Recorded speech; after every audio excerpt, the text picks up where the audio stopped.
wondered if we were streaming that. We are. How we doing, Dennis?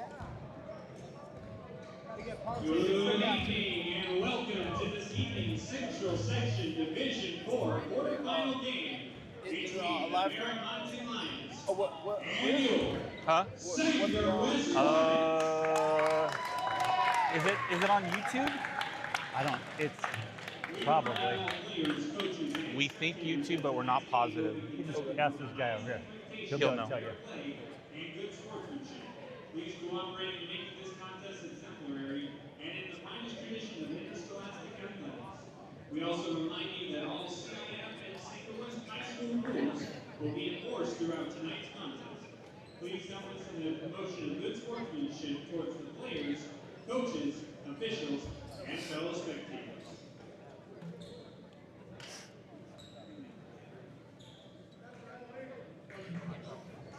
And ladies and gentlemen, at this time, we ask that you please rise and remove your hats for tonight's national anthem. Performing tonight's anthem is our very own St. Louis Hornet Band.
They won't hear you anymore, all right? And your St. Louis Hornets.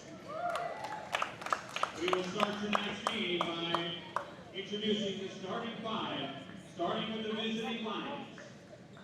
Starting for the Lions, we have number 0, Brody Deister.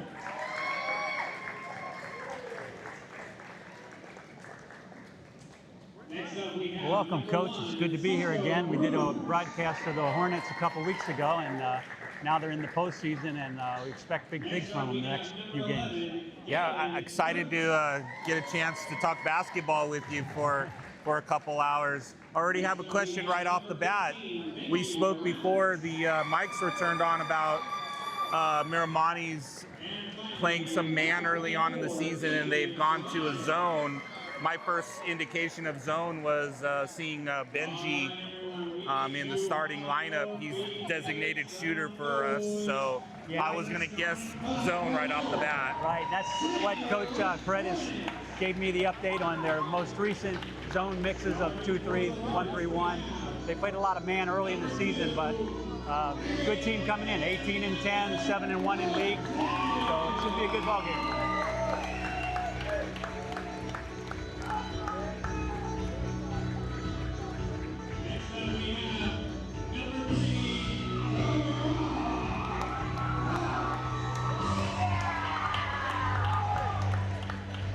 Really would enjoy seeing him get a hot start, get a good fast start.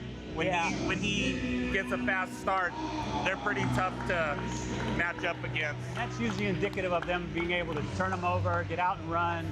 He really fills the lane and gets down the floor and scores a lot of transition. That's Perron Parks we're talking about. Yeah, yes. A couple games ago, last game of the season against Madera South, he actually played a good game. Didn't score a lot of points, but I thought he really played within himself. And Madera South gave him a good game. But this first playoff game, the Hornets had their way pretty much. Yeah. And I think they'll see a little more test tonight, athletically and tempo-wise.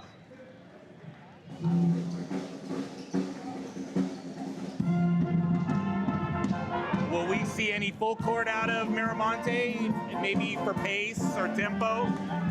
I wouldn't think a lot. No need to probably any kind of pressure to slow the pace down. You know, more of a containment type of a press. Sure. You know, the Hornets are going to come after you. They're going to try to trap you, turn you over, get you going up and down. So it'll be interesting to see who controls tempos. Both teams have basically a sophomore guard that leads the charge for them. So both of these kids probably aren't sophomores anymore by this time of the year. But number 0 for Mira Monte was their leading scorer last night, jump center, or last game. He had 23 or 25. Yeah, I was looking at the stats. He was pretty efficient as well. Okay, we're seeing a zone. Looks like it's a matchup of some sort. 2-3, 1-2-2.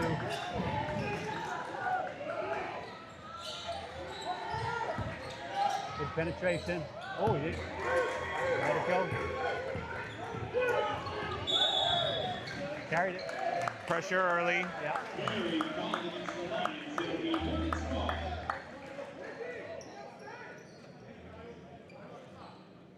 Okay. Let's see if they get into their high-low action a little bit more tonight against the zone. They didn't do that a lot against Madera South. No, they did not. I saw them. But if they get, I think, touches in the interior or get some penetration, they'll have success. Nice pass. Good pass. Good start. High-low. Get that ball in the middle of the zone.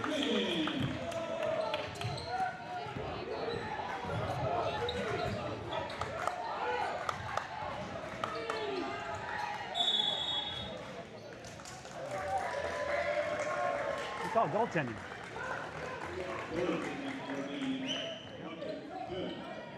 For slapping the glass? I don't know if he hit the board and then he touched the ball at all. I couldn't tell from this angle.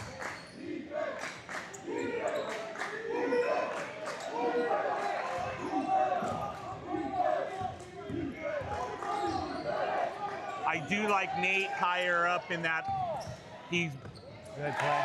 he has more ability to make decisions.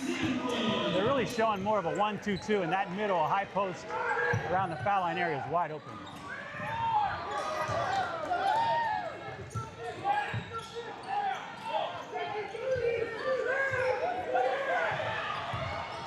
Let him play. I really like Nate. He is, the last 3 games I've watched, he's been really solid. His energy has been really high level, and he's been making good decisions. Shooting the N1 is number 23, Nate.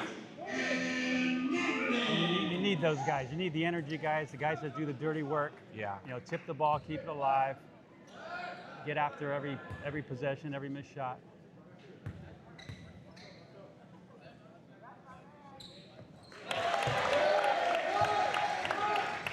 He almost carried it again. He doesn't have much of a left hand. No. Nice. Nice layup.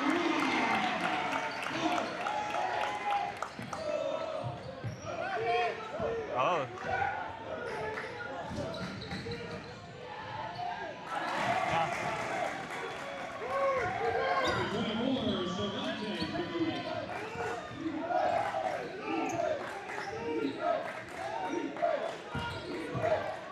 Nice, nice idea. Smart play. See what they run on their OB here. They've got a lot of nice OB plays that they go to. They might look for that lob right in the middle of the zone here. Yep. Shot. He needed that one. I felt like he's been pushing his shooting a little bit the last couple of games. He's been working really hard on defense. Don't reach, don't reach. Boy, they got him in a tough spot. You just don't want to reach. You want to trap, contain, trace the ball.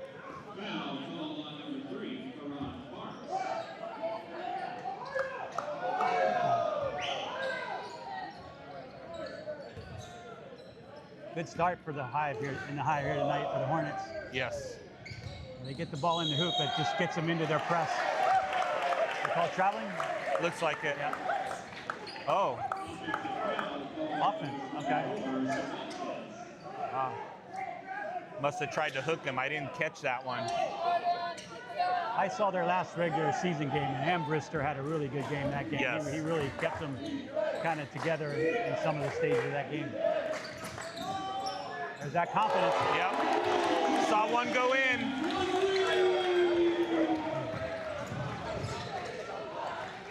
Don't reach, don't reach. Good.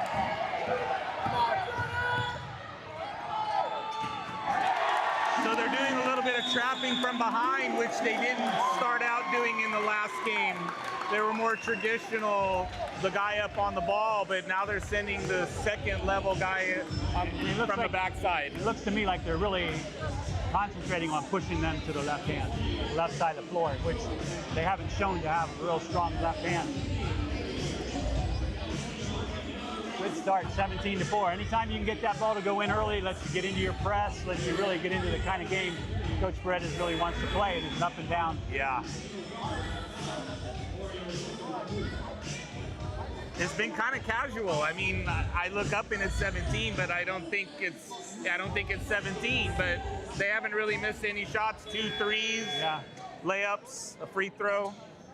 Yeah, it's good to see Norton get off early as a sophomore. He's really come along, and he's going to be a really fine player for 2 more years.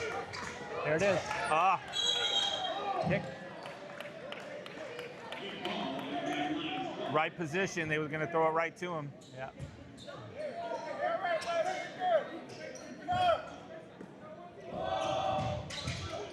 You know, there's a real difference in styles of play between Bakersfield and the Central Valley here. Correct. And right now, it's going the Hornets' way with the pressure. Yeah, girls and boys. They play similarly, and I'm sure too for this team, because every time I used to go down there, the reffing's different too because of the style of play. I was just thinking that, because and so they're probably not going to be used to refs maybe letting them play a little bit. Right. And it depends on, there is a selection from both sections of referees, but the tendency to be when you play in the area, that's usually how the game gets called.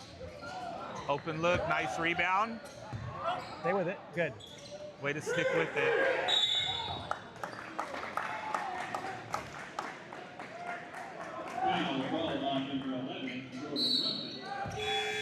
Couple offensive rebounds early.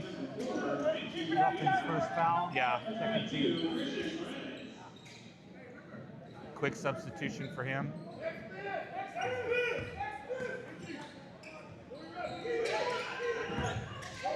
I think that's where Nate Hernandez really helps them, because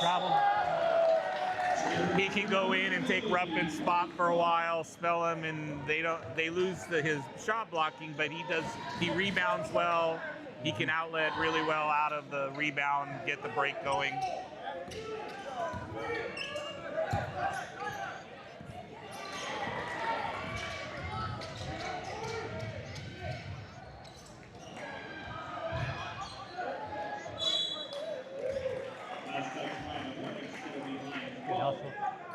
You know, the Lions don't seem comfortable in a quicker pace. They don't have a great ball handling in there right now, and the pressure is really causing them a lot of problems.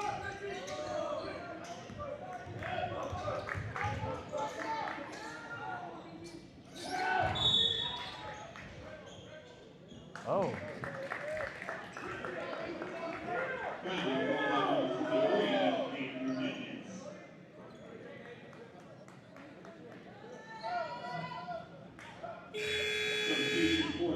Nathan's first foul. Mr. back in. Interesting lineup. I have seen Paredes do this, where he goes with a lineup like this, where it looks like it's 5 guards. That kid's athletic. Nice foul. Norton's being aggressive on the rebound. Turnover. Ooh. Looks like that was off. red, but I guess defense skipped it.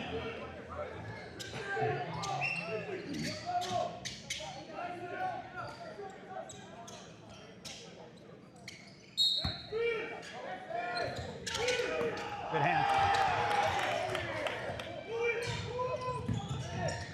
Nice pass.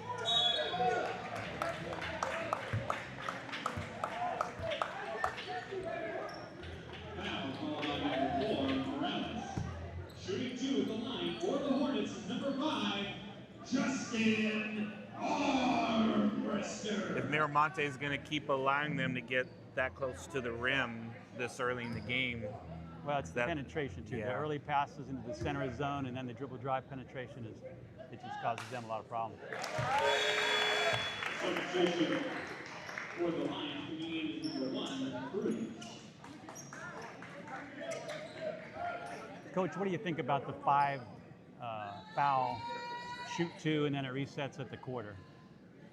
I'm not a big fan. I know the college is still going 7 1-on-1 on the 10th and a half, then you go to the double bonus, but unfortunately my experience has been on the girls' side. On the girls' side, I think it's been a little bit of a benefit because the games get to be a little bit more foul heavy, and it slows down the game.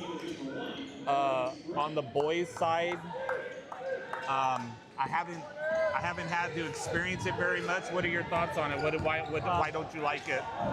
You give a team 8 fouls without ever putting the team to the line, unless it's in the act of shooting, and you take away the 1-on-1, which I think is a very interesting pressure part of the game.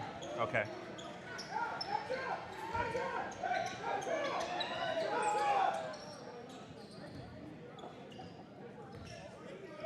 You know, the interesting thing about the game over the era that I coached in the 80s and 90s until now, and even the parallel at higher levels, everybody probably thinks the game is played faster now, but it's not. In the 90s, there were more shots per possession, and I think largely because of the rule changes with the types of fouls, the three-point line, because everybody's, you know, seeking the three-point shot. Sure. But you know, one of the things is in the NBA is that their shots per game is lower than it used to be in the 90s, in the early 2000s. Which is amazing because when most people think of the 90s, they think of like the bruising defenses and they didn't blow slow their whistles. games. Now they blow their whistle every time, so you got a ton of free throws. You've got a lot of three-point shots. So the average scoring per game has gone up, and that's what they wanted. Nice. Oh, missed it. Uh-oh, no one was back. That was a breakdown defensively. Yes.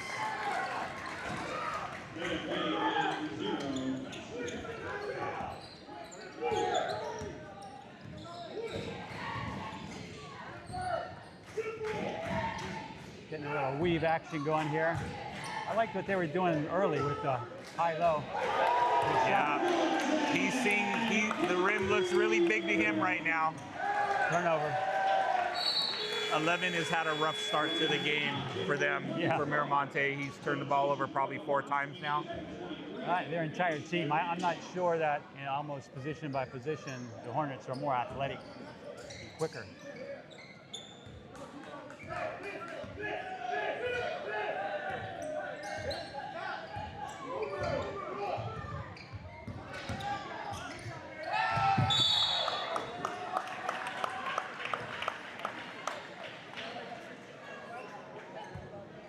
What do you think about that play right there? So one of the things, if I were coaching my team right now, that help side was kind of non-existent there, allowing Karan to get all the way to the rim. You're forcing your teammate to foul in that situation because there's no one stopping a gap. Yeah, I'm sure Coach wants to get Karan going, give him some opportunities, but my thoughts were on the offensive side of the ball is you're not going to beat a zone 1-on-5. You're not, you know, you just good defenses, whether it's man or zone, you're not going to dribble through 4 guys, and that's kind of what their plan of attack was right there.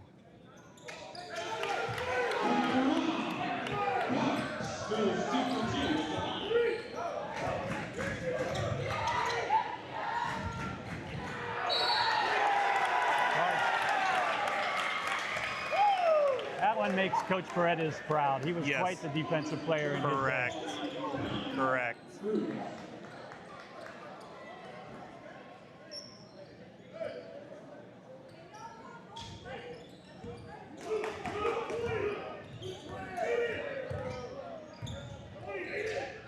Ooh.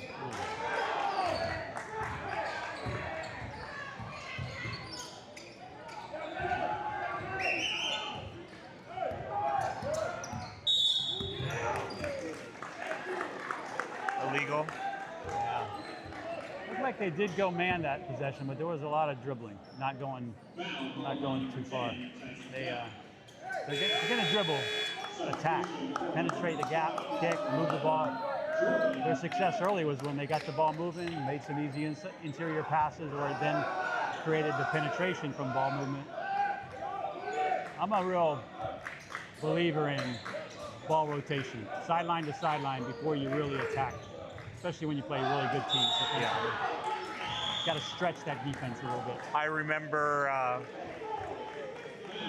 when I used to coach with Larry Lopez, and we talked about zone offense, and you know, one of the plays that he borrowed from you was that shift play, a little overload, but it was how you move the ball, was how you were going to get that short. You were eventually going to get that short corner pass if you swung it through a couple of times. Right. Then it opened up everything. Well, and I was a firm believer in sideline to sideline. The ball's got to go sideline to sideline, and then you're into your offense. You don't shoot the ball early on the strong side without moving the defense, because you haven't given yourself an opportunity to rebound offensively.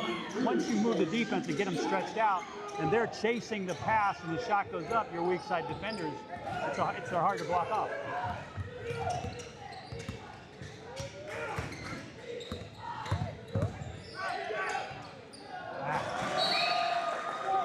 Got to drive that through. The old Steve Nash, drive it through to the underside of the hoop, turn the defense inside out, and you have everything you want.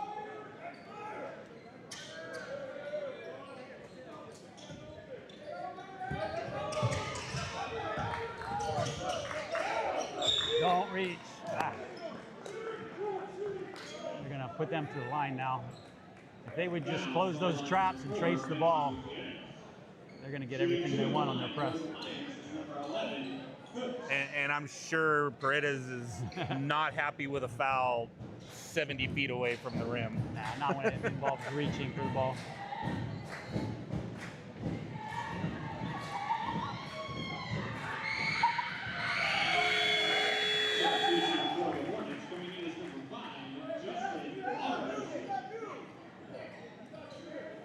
You can see a little bit of body language starting to form on Red. The shoulders are dropping a little bit. It's a long ride from Bakersfield to come up and be down 20 in the first quarter. Correct. And this is unlike probably any team athletically like they've seen this year. I know Sanger High played them early in the year and beat them by 30. They played a lot of man back then, and it looks like they're back into their man now. Boy, they're pushing the ball down the middle. I don't know if that was intentional or just to break down defensively, but generally most man defenses are going to try to keep you out of the middle of the court.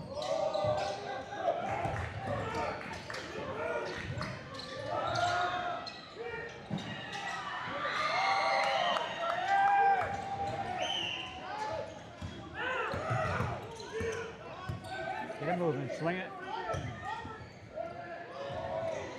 Good. Stay with it. They are getting to the rim way too easy. Good hands. That's a foul. Nice job that time. I think earlier there was a couple times that Norton got to the block and there was penetration and the ball went to him, but he didn't step up as the pass arrived to give yourself that angle to use the glass as well as create the contact with the defender, and he did a really nice job that time.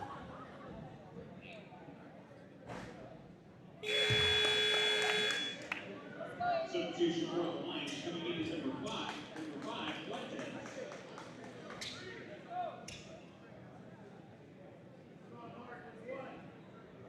Hornets.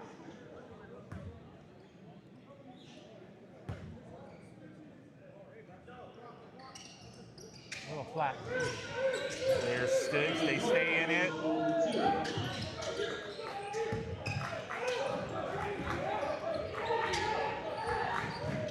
Uh-oh.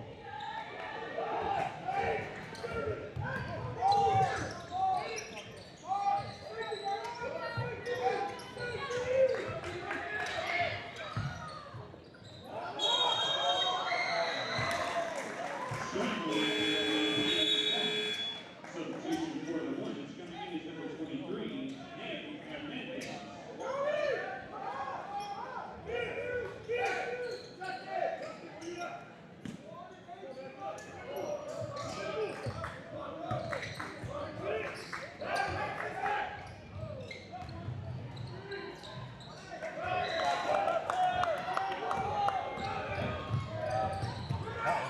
Dribbled into two. Yeah. No one back.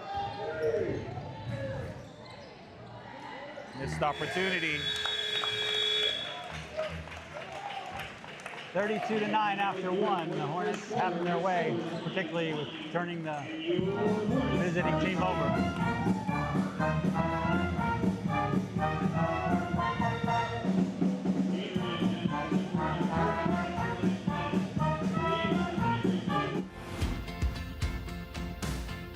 We are more than a school district. We are Sanger Unified, where every student is known by name, by story, and by strength.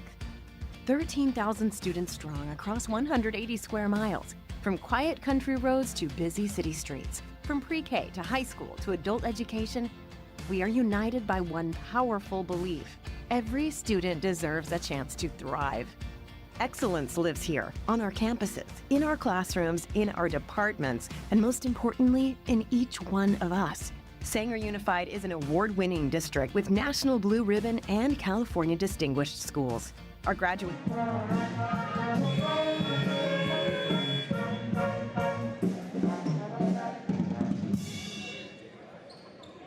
will start with the ball here to begin the second quarter.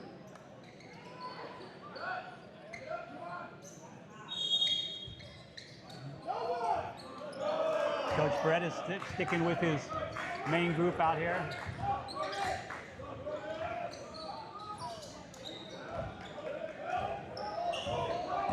Oh, he missed it.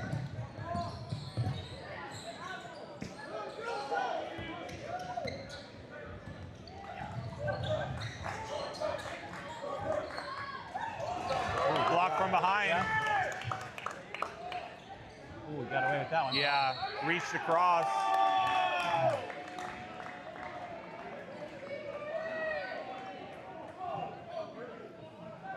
Foul called on number 24, Cervantes. Substitution for the Hornets coming in is number 1, Maurice Grant. Let's see what they're doing here. Looks like they might be dropping. No, they're in a man. Yeah.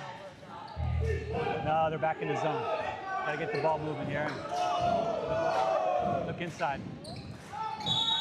Drop it. They did.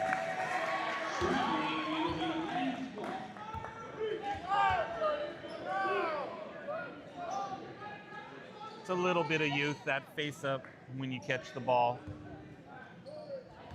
He'll get better at that, most definitely. Yeah, I just needed a back dribble there and look inside, create some space to get the ball. Ruffin had position on the low block. Foul called on number 1, Maurice Grant. Substitution for the Hornets coming in is number 10, Tyson Bell.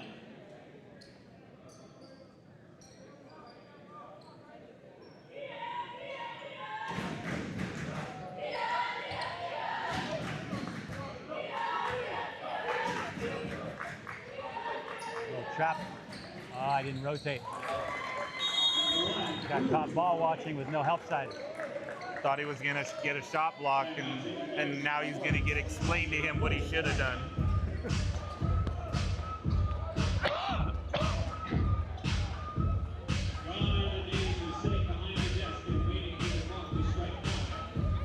I would imagine he's mentioning something to the effect, you still gotta continue to play. You can't let up just because. You still gotta.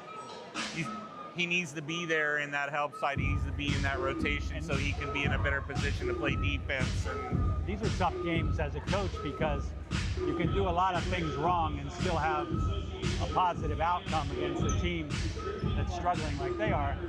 And yet you know a game or two down the road, you're going to have to be a lot sharper with the ball, with your defense, with your help side. And you've got to keep harping on that and not let them kind of just get lazy in a game that gets you know, out of hand. Let's see if they come down and move the ball quickly and get that ball to the short corner into that high post area. It's wide open against this zone. Gonna bring Ruffin up. Right there he is. maybe the better passer of the two.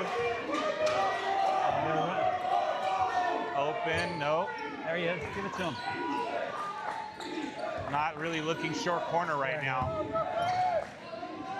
Well, force the action. Be now. careful, don't foul out of that.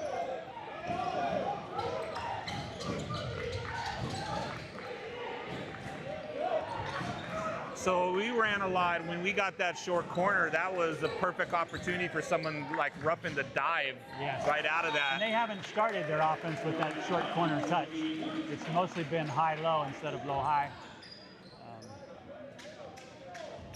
I personally favor the short corner because especially in the girls game, a lot of teams don't know how to play that. Right. Even if they play zone. There's a good pass. Oh, missed it. Got to use that glass. They just typically don't guard the short corner. They just don't know how or don't pay attention to it. Block. Push it.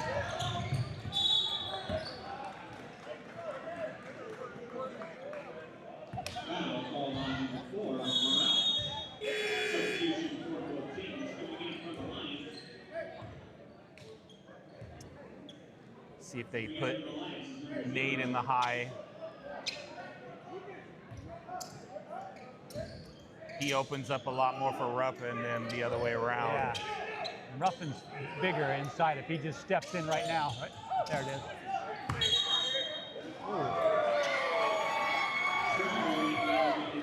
I thought he came down on 2 and hadn't established yet. Yeah, he took a little bit of an up, kind of, when he landed, he kind of went up, but I don't think he left his feet, so I don't know.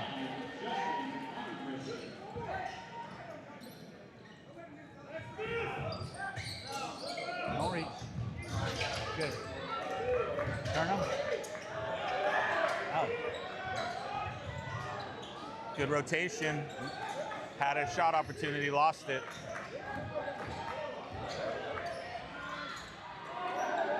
Nice rebound.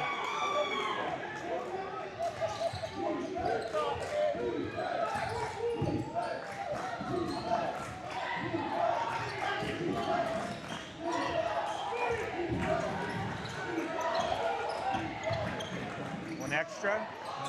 Yeah.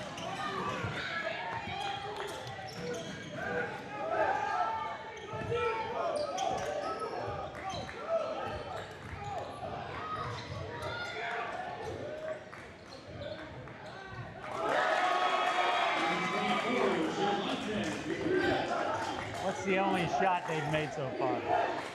Layup, I think.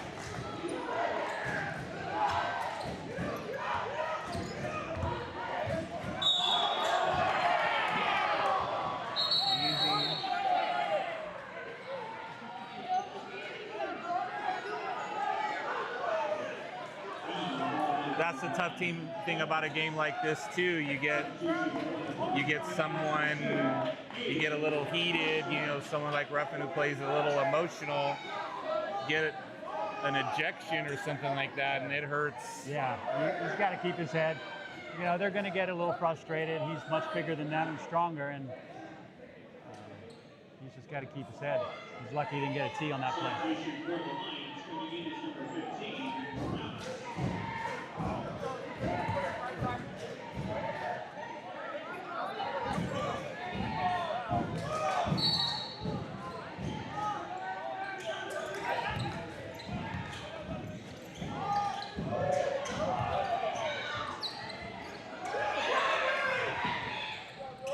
Nice hustle play.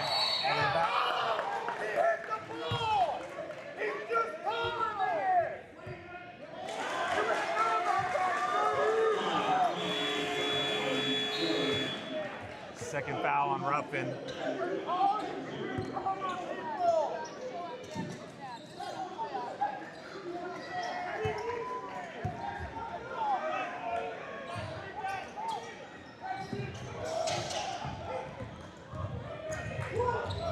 Pressure.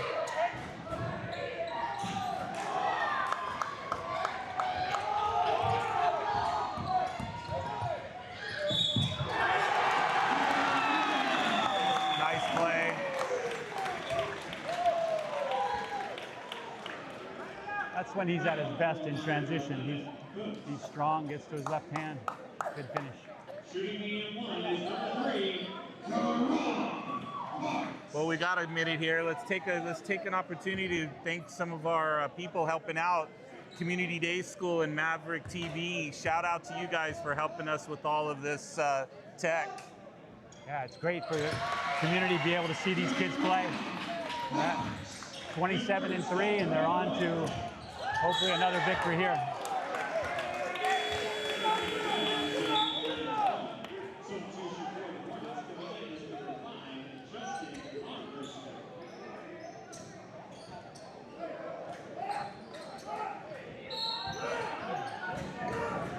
The Hornets have kind of hit a lull here defensively. They haven't been real solid defensively. I'd like to see them get up.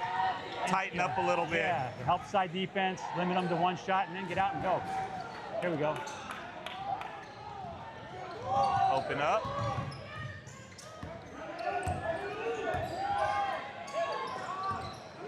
Mermani's doing a little bit better job of taking those gaps away in the middle that they gave up in the first quarter. They're going to have trouble inside, so they've got to force the shot over the top.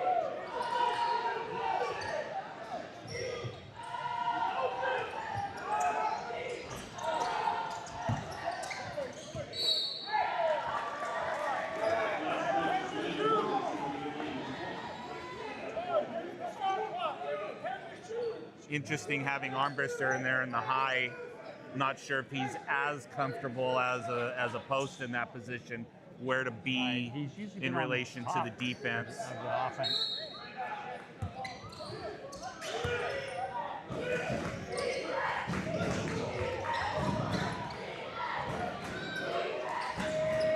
There it is.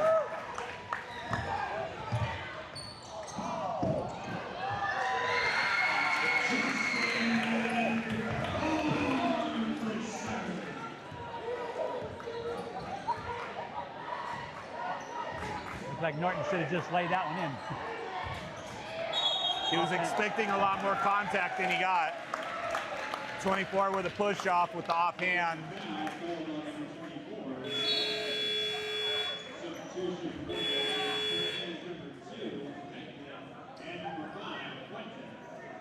That's his third foul.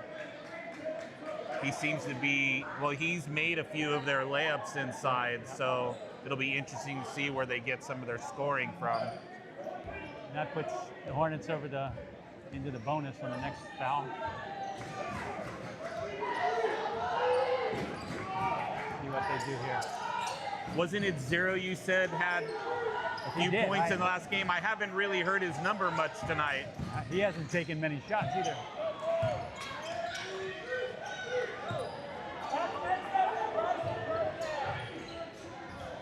He's at the far end of the press, so they might have had some success against their last opponent, just getting the ball down the floor and getting some easy ones.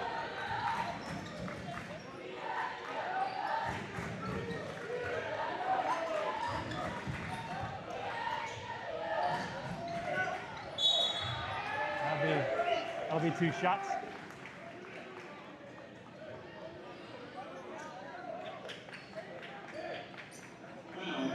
You can start to see a little bit of frustration. Shooting 2 at the line for the Hornets is number 2, Aiden Norton. Aiden does a nice job getting down into the defensive glass. He's got good size for what I think his skills are, a point guard. I think as Ambrister graduates, he's going to take more of that responsibility next year.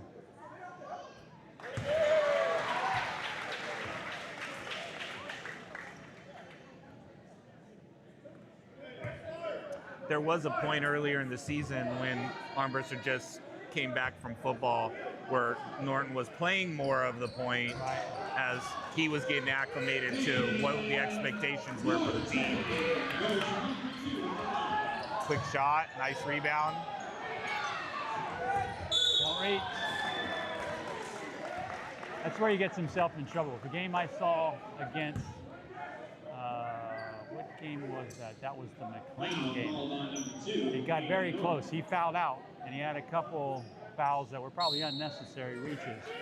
He ended up spending the last 5 minutes of the game on the bench.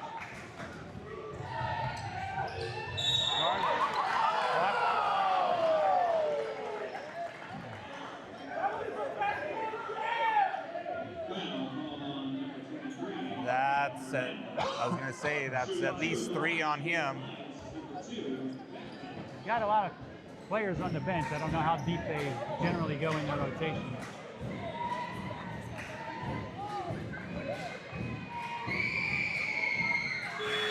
Oh, that was the 3rd foul on Hernandez. Yeah.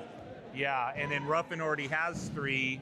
So now they're going to number 10, I believe, Tyson Bell, he was in there to play a little bit of 5 for them.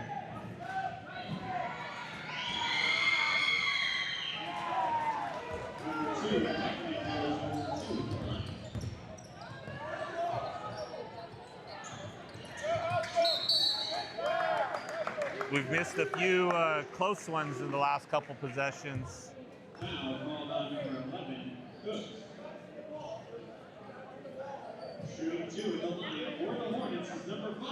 One of the best things I think I ever learned as a small player was use the glass.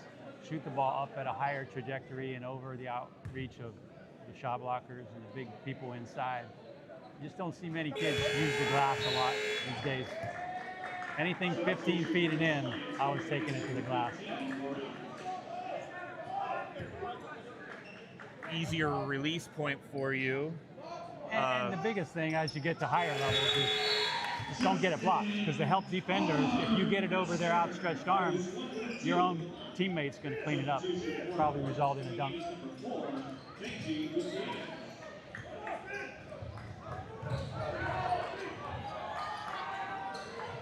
Almost had that rotation.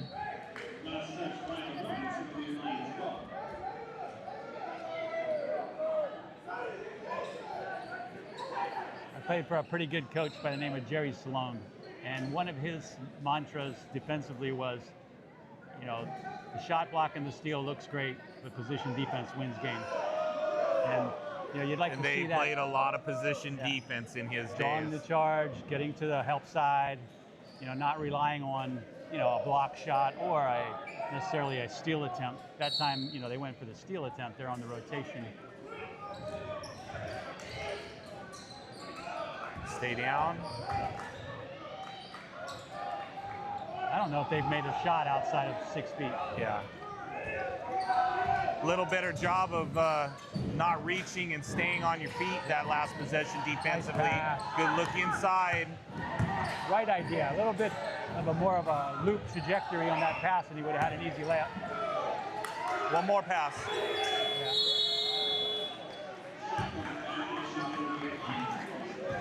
That's not a position they're in very often. No, when the shot clock is expiring. No.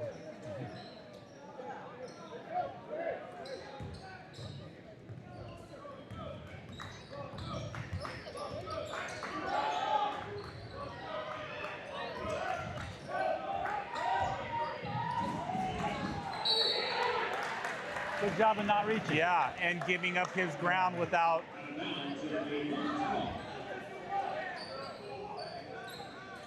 This is the quarterfinal, so in the semifinal, if the top seeds do their job, it looks like it would be Menachie coming to the Hornets. Have you had a chance to see Menachie this year? I don't. I just know the history of Menachie's had some great athletes. one of my least favorite plays of Al Alvarado right there. I always, every time he runs it, I tell him, high risk, low reward. It looks good when they perform it. Yeah. It's a nice play.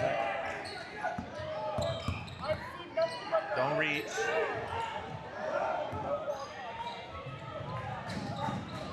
Nice passing. yeah, good pass. Nice passing.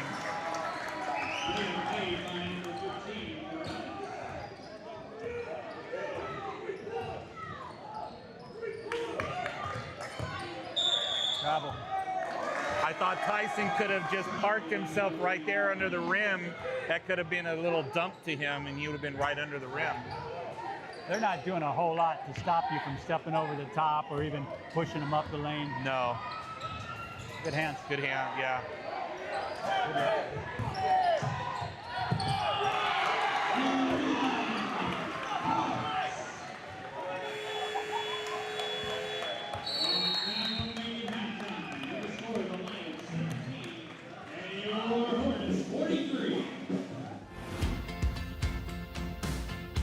We are more than a school district. We are Sanger Unified, where every student is known by name, by story, and by strength.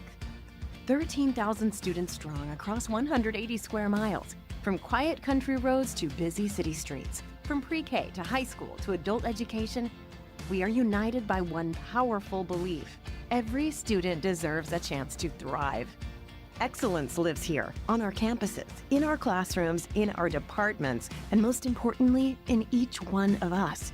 Sanger Unified is an award-winning district with National Blue Ribbon and California Distinguished Schools.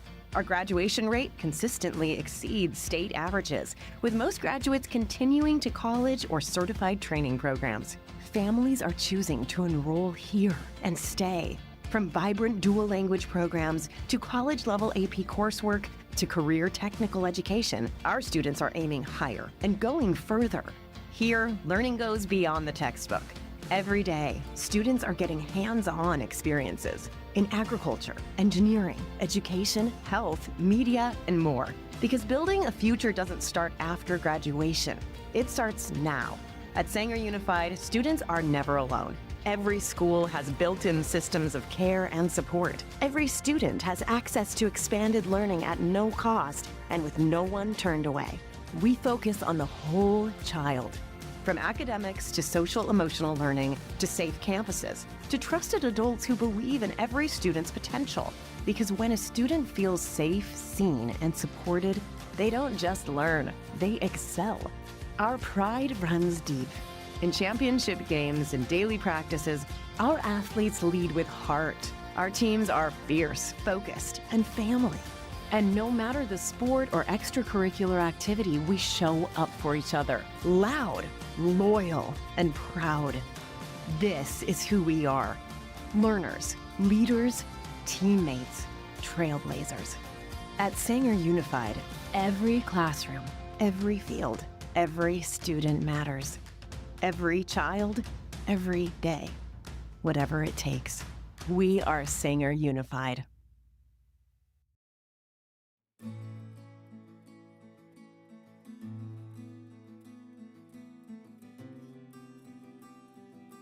CDS is more than a school. It's a family. We're a small campus with big opportunities. Teachers know your name, your goals, and your struggles. They don't give up on us. Even when we've given up on ourselves, that connection makes all the difference. CDS shows that education doesn't have to be one size fits all. Some of us learn best with a camera in our hands. Some of us learn best building something from scratch. This school meets us where we are and helps us get to where we want to go. We are Mavericks. We work hard, we have fun, and we're proud of what we're building for ourselves and our community. Once a Maverick, always a Maverick. Once a Maverick, always a Maverick. Once a Maverick, always a Maverick. Once a Maverick, always a Maverick. Once a Maverick, always a Maverick. Once a Maverick, always a Maverick. Once a Maverick, always a Maverick. Once a Maverick, always a Maverick. Once a Maverick, always a Maverick. Once a Maverick, always a Maverick. Once a Maverick, always a Maverick. Once a Maverick, always a Maverick. Once a Maverick, always a Maverick. Once a Maverick, always a Maverick. Hey, once a Maverick, always a Maverick. Once a Maverick, always a Maverick. Once a Maverick, always a Maverick. Once a Maverick, always a Maverick.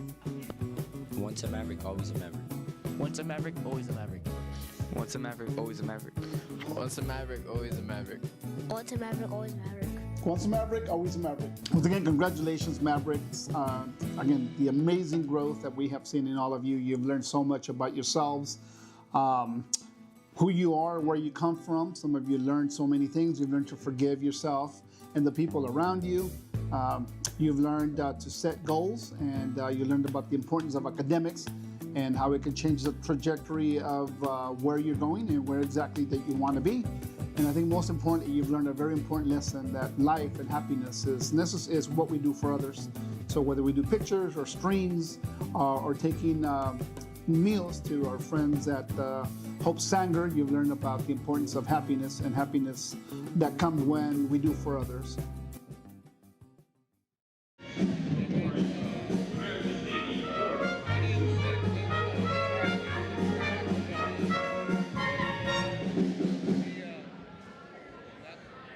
Children's is proud to support today's CIF event and the incredible student athletes competing across California. For almost 8 years, we've been committed to the health and well-being of kids in the Central Valley. Learn more at valleychildrens.org. That's how good he is. I've seen more little Houston games. Nice score. Join us and experience the best of Vallarta Supermarkets, proud sponsor of the CIF Vallarta Supermarkets, the home of the original HORNET SWARM. Brings you quality, flavor, and tradition all in one place. Find your favorite Vallarta Supermarkets in your area today. He'll probably be varsity 3 years.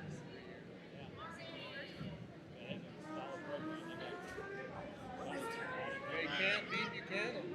Caledons are proudly support the Central Section Championship.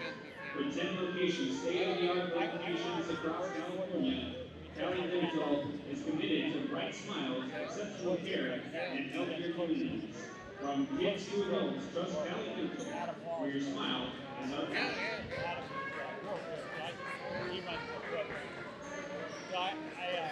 We went to that, but I stayed for the boys' game. Both teams jumped out on them. They were up 10. Yeah. It was like 27-17. I hit a bunch of threes. Clovis blew out Buchanan. They beat him by 2. Yeah. And the other game was close, like 5-7. Yeah. And we blew out Clovis both times. Yeah. But we can't score against Buchanan. Close seats to be close. So, close seats was down a little bit. They went through some stuff. Adrian had a stroke. So he's not. Oh, he did? Yeah. Yeah, he's still out there. I can tell when I talk to him. He's still. He's not. You can tell at the speech. But they, I don't know how young they are, but they can match up well with Buchanan. Buchanan must have put them up on it because they scored like 27 in the first quarter, and I think they scored like 40. Here and do this. I don't need to be there. Well, it's like last time North played Buchanan, it was 50-39. They didn't even score 40. It's fine.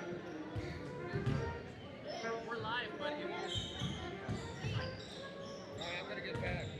Okay. I don't need to talk.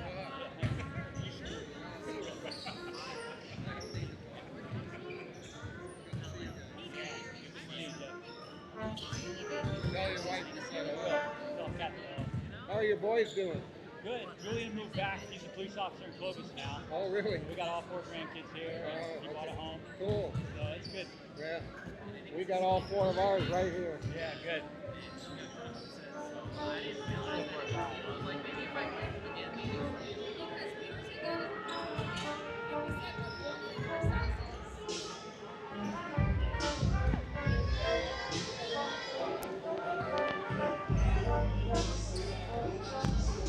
So coaching a game like this, you're Sanger West, you're in the locker room at half. What kind of things are you telling your kids? The press is effective, don't reach. When you trap, close the traps, trace the ball. The goal in a trap is to get a piece of the ball. So the rotation and the guys off the ball, you know, can shoot the gaps and you get your turnovers that way. You don't want to reach in and try to take it. Against good teams and against good players, it's going to result in fouls. Yes. And you know, that's the only thing that really helped their offense was the fact that we did put them to the foul line the first quarter, and you know, and I think they have to do a better job of just getting to the help side, establishing good position, one shot and go. You know, run the ball. Would you work on any kind of adjustment against their zone just for the sake of working on it? I would, but I don't know what they do in practice on a daily basis, because I really think they could start their high-low by swinging the ball, bringing the guy underneath, get it to the short corner. After that short corner touch happens, now you're live. Now you go. Look to the dive, look to the skip, you know, or get it back out, rotate it again, then look to the high post. It's wide open. You know, so when they did that early, they got easy baskets. And it's not going to all come from just dribble drive against the zone. You got to move the basketball.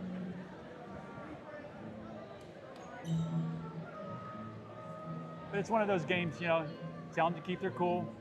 You know, the other team's going to be frustrated. They got a long ride home. This is a tune-up for the next game, the next step. And, you know, you just want to be sharp. Don't get that habit.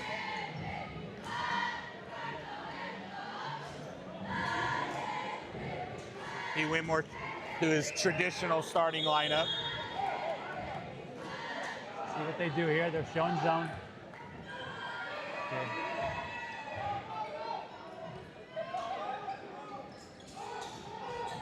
They're going for lob again.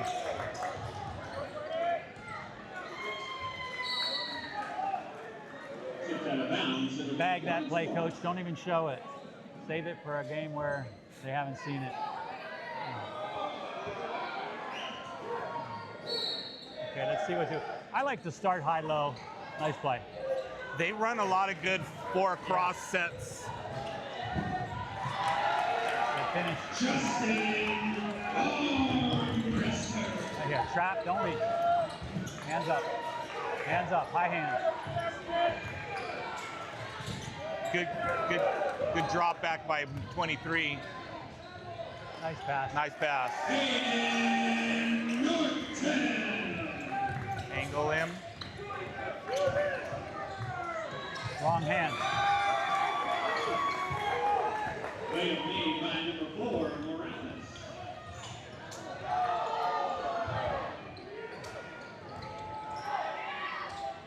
Little sloppy. Nice hustle play. Oh, they're not calling anything.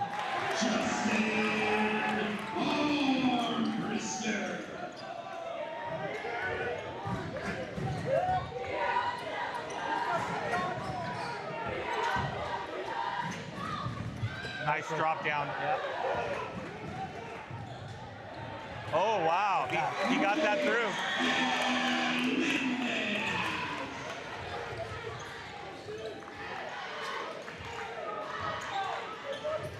This will be the kind of game it'll give the first rotation guys a good workout for third quarter here, and hopefully, there we go. That was, I think, the first. That was, yeah, I think so. By Cruz, is that his name? 0.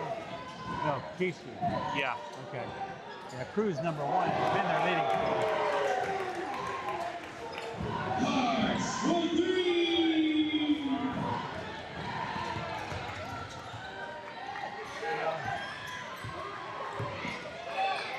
I would have liked to have seen Jordan fight for positions instead of just sitting on his back waiting to try and block a shot.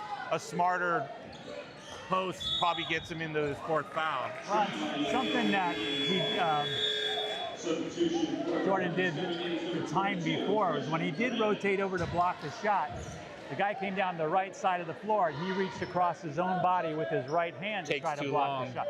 Well, that's where the contact occurs. He needs to frame up with the guy and use his outstretched left hand. He probably would have blocked it cleanly. Right here, he did the same thing again.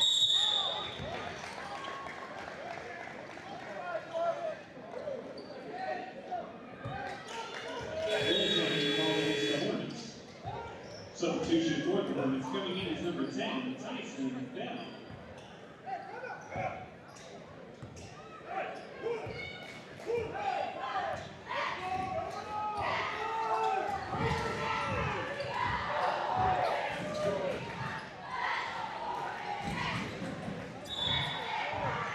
Last touch by the Hornets, it'll be line 12. Energy seems a little low right now. Yeah, it's a tough game to keep the energy up when you're up 30.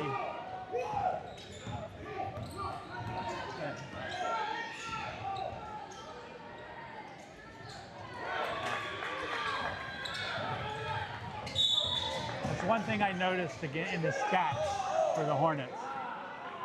They have more turnovers as a team than assists. And really? But then the big number that offsets that for the types of teams that they've played and the success they've had against them has been the steals. So that puts them way over the top. But, you know, in a really competitive high school situation where two teams are very similar, you'd like to see a point guard with at least a 2-to-1, but a 3-to-1 is a good high school player. And they might have to have that kind of game if they can get to the finals against McLean. Against McLean or in the state level. They'll definitely get a state game, and they'll see some teams with very different level of athleticism than they're seeing now.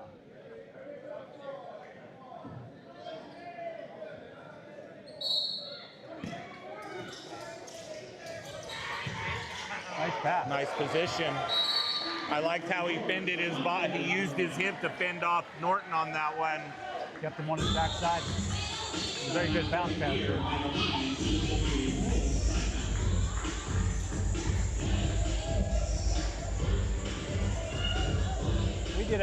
We had a statistic back when I was coaching for 12 years at Sanger High, and it was a plus-minus point system. So basically, when you did good things, you got plus points, and if you made mistakes, missed shots, turnovers, fouls, those were minus points. And so it was really telltale sometimes to where it wasn't always the highest scorers that had the most impact in terms of plus points. And directly related to our team total of plus points, the higher it was, the better we had played. I mean, it wasn't just about, you know, how well or how poorly the other team played. It was how well are you performing. You know, you can win by 25, but if you have 10 assists and 14 turnovers, that's not a good game. Yeah. And there's a lot more, you know, probably assists and turnovers going on than that in a single game for these teams. But as a team for the year, you'd like your team to be somewhere around 2 assists to every turnover.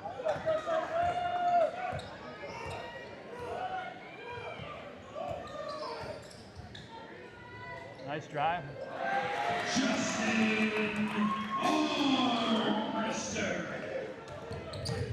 Don't reach.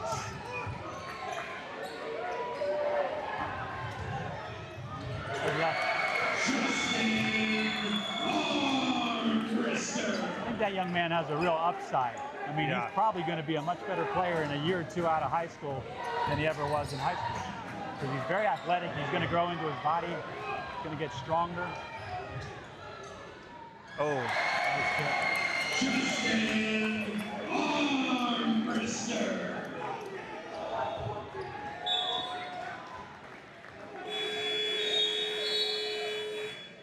Substitution for the Lions coming in is number 15, Morales.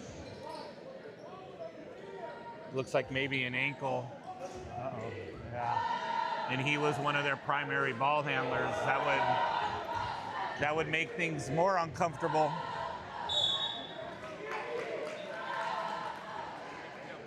Last touch by the Lions, it'll be Hornets ball.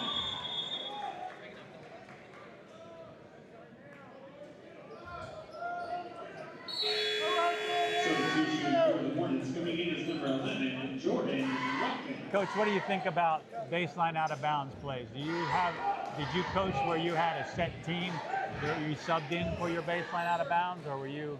I did not, but I started to contemplate it because invariably there was one of the 5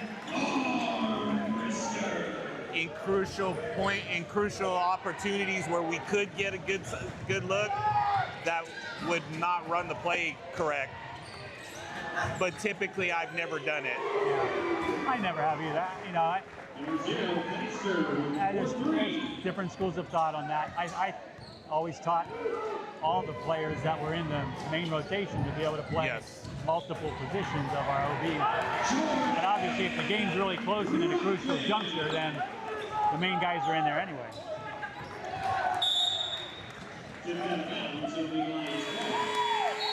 Substitution for the Hornets coming in as number 2.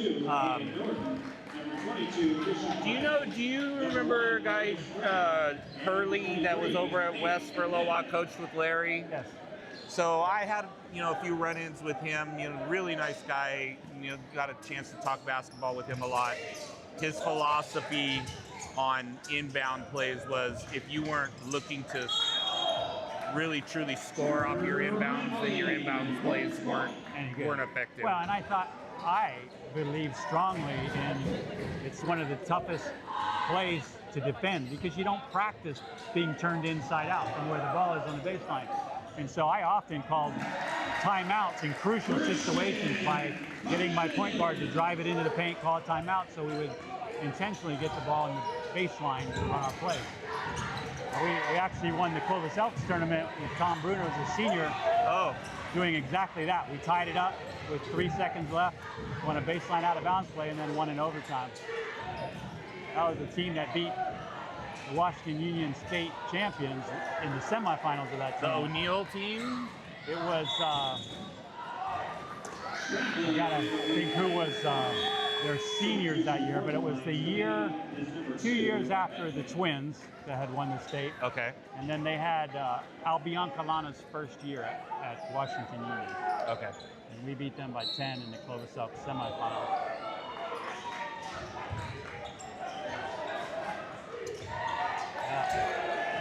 It's been a struggle for the Lions. What are your thoughts on how they are taking like your NYL, your CMAC 1, and then every year kind of mix and matching those depending on how they do in their respective leagues?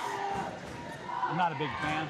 I think it should be by enrollment. I think the private and parochial schools should be in their own division. That's for the state and the section. But that's, they try to make it athletically competitive across the board in all athletics so that teams have opportunities to win. I understand that. But, you get a team, you could be having a team of 1,200 play against an enrollment of 3,000 in a playoff game just because of, their so-called strength.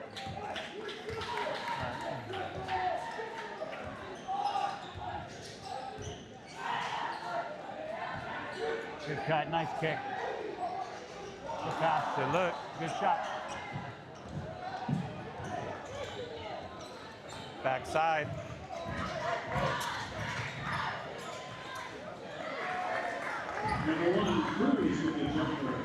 That might have been his first points.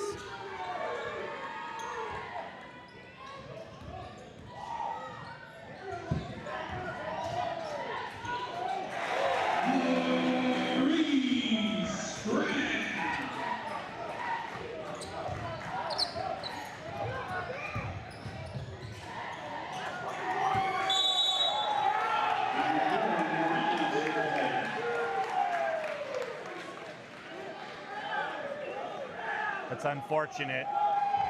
That's the frustration, and the yeah. Hornets have to be careful not to get caught up in it. Technical foul called on number 4, Morales.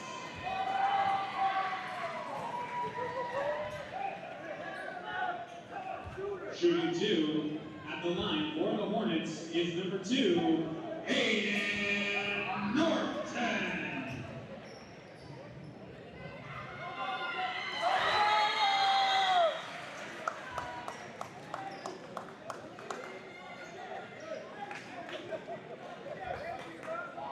if you got to watch them at all in the summer. It's tough to see any of those games when they're traveling so much, but he had a really good growth period in that summer.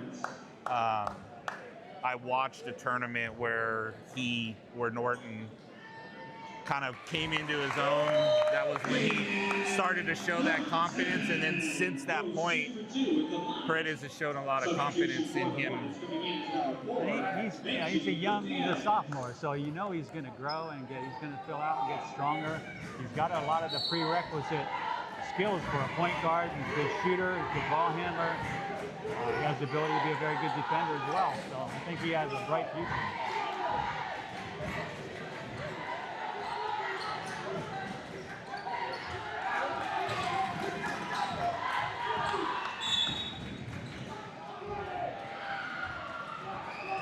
Foul called on number 5, Fuentes. 48 seconds left here in the third period, 72-33. I would imagine that Coach Paredes is going to kind of back off a little in the fourth and give some of his reserves more playing time. And if it were me, I would not be pressing. I remember a game up 25 and one of my key players got injured. And he made a poor decision. He left his feet on a one-legged takeoff. Tom Bruner broke his wrist and played half the season with a cast on his arm. Yeah, that's not a person you want out of the lineup either. And it was a juncture of the game where he was just over-aggressive, like that right there. And he caught a guy's leg and he went down, broke his wrist.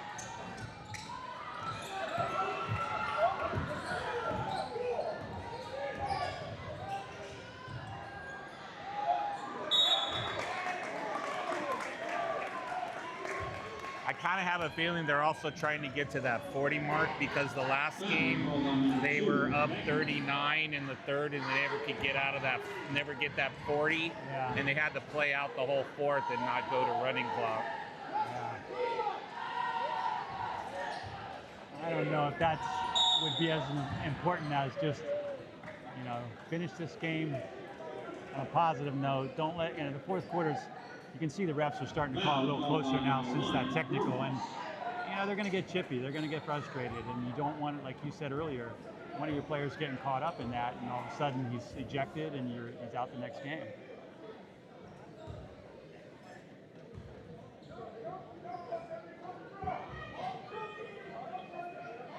Shooting 2 at the line for the Hornets is number 3, Haran Fox.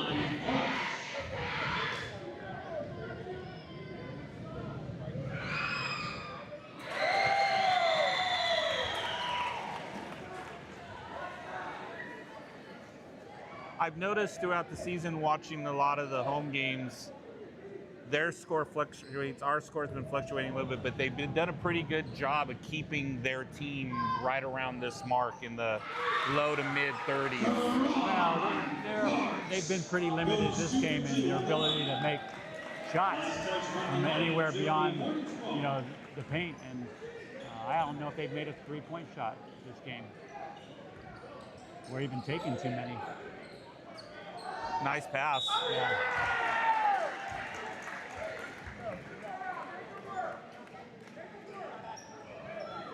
Foul called on number 2, Beckman. Shooting 2 at the line for the Hornets is number 11, Jordan Ruffin.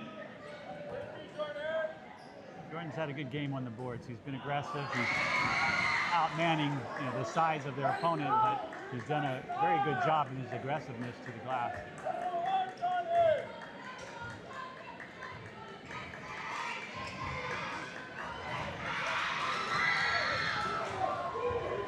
Jordan Ruffin goes over 2 at the line.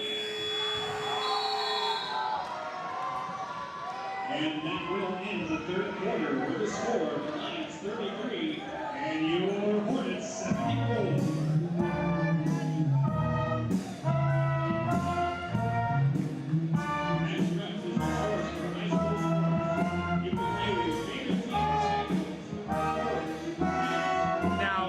Mr. Raslap was your principal a lot of the years that you coached, correct? He was. He was a vice principal before that when I first came in. A lot of the old Sanger High administration, Gary Gustin was the athletic director, later a vice principal. I saw some of the district office brass here tonight, which is good to see them come out and support the high school's athletics. Dr. Wickman was here earlier.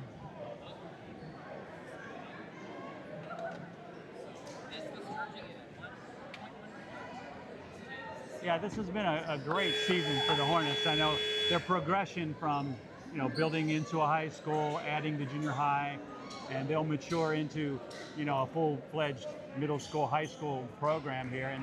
And the advantage they've had in hiring Mike Paredes is that Coach Paredes pretty much helped bring these kids up as young AAU players. Correct. So that's been a real advantage.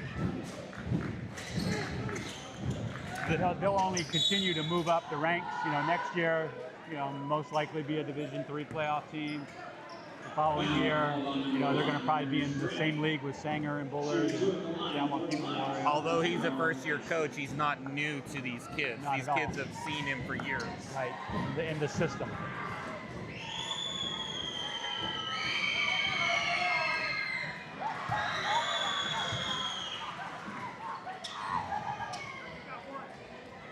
So we do have a running clock, Coach.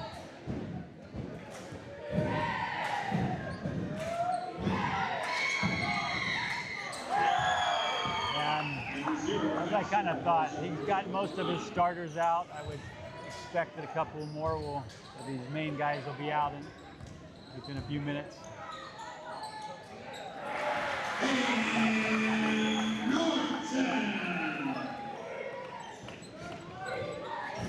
little surprised they're still pressing.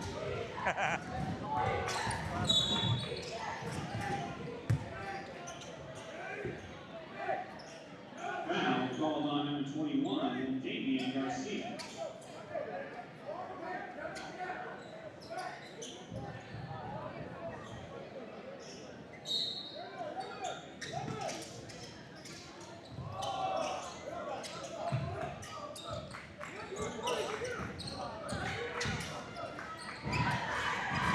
Nice block off. Good job on the board.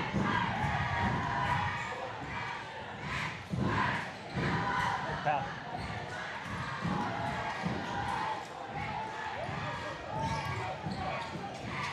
Nice. Good pass.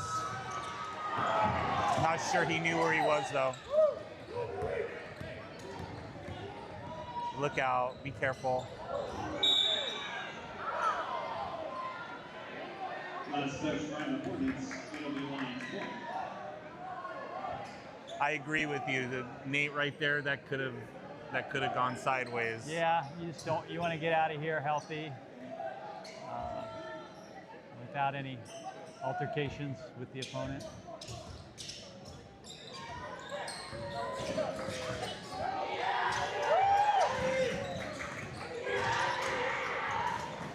How familiar does that look to you, young Paredes, in somebody's face just like his dad?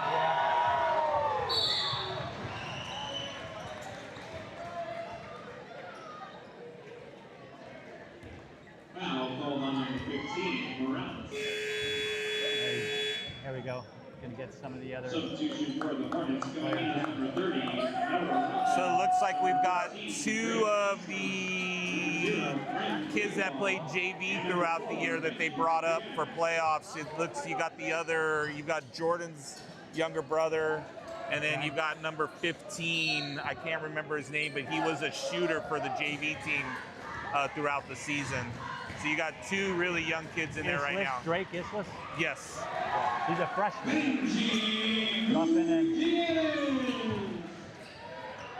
good experience for these young kids. Good to see Coach get them in the game.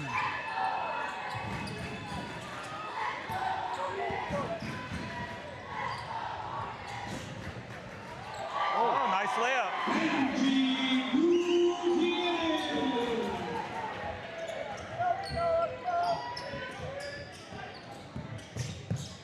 Late rotation. Oh, missed it. Yeah.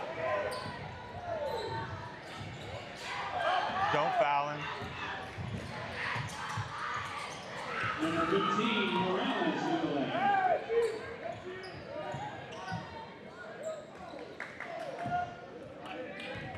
Well, one more home game, Coach, and then providing the Hornets can get it done there, Yeah. we expect they will. A Valley Championship rematch with McLean would be quite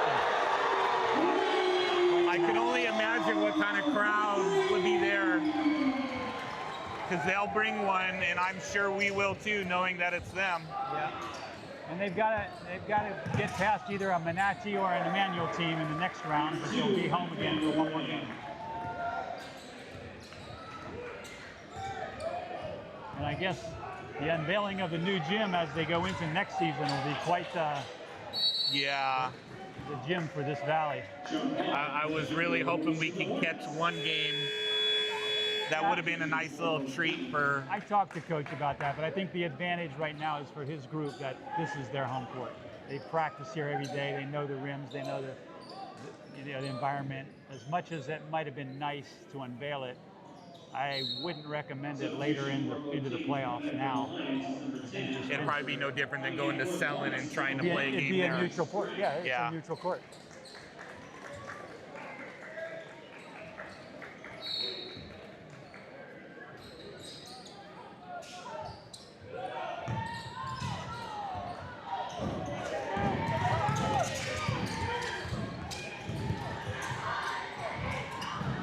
Good, no foul.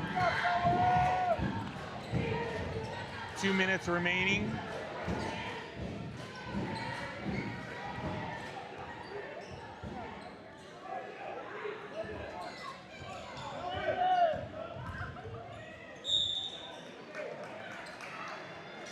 Aggressive move. Number 4, Gutierrez. Yeah, that's good for him. That's one of the things that Paredes, I know, has been really trying to encourage him to do, is to work on that.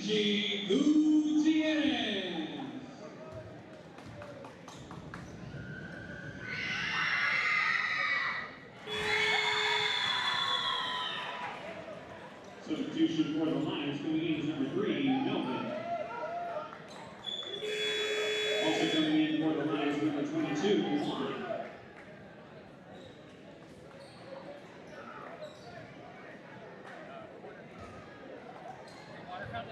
Well, Coach, 1 minute left. I want to take this opportunity to thank you for, letting me sit down with you and talk basketball. It's always a pleasure talking with you, and you're so knowledgeable about the game. It's great to hear, what you think about how basketball should be played. Well, likewise, Coach. It's just fun to get out here and watch these young kids. Bright futures for really both these teams at their respective conferences and levels. This was a team that the visitors were 18-10, and they really didn't have a senior in the main rotation.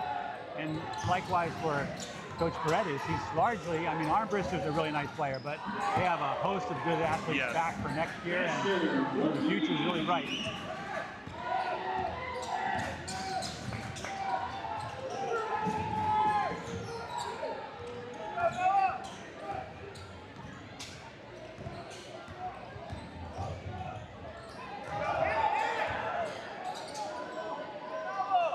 Gonna run it out. Yeah. 84-40. Great win for the program. On to the next round. Yep. It'll get tougher each step, but I think the Hornets are ready for it.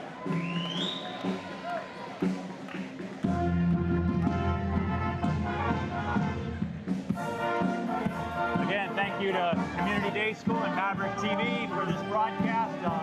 We hope we can do it again.